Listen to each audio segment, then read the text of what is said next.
বাংলাদেশে জামায়াতে ইসলামীর আমির ডাক্তার শফিকুর রহমান বলেছেন, যারা চাঁদাবাজি করেন তাদের বলছি, আল্লাহ ভিক্ষাকে হালাল করেছেন, কিন্তু চাঁদাবাজিকে করেছেন হারাম। তাই চাঁদাবাজি না করে ভিক্ষা করা উত্তম।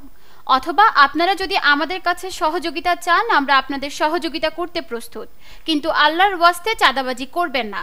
শনিবার বিকেল ৩টায় চাঁদপুরের হাজীগঞ্জে পথসভায় প্রধান অতিথির বক্তব্যে তিনি একথা বলেন।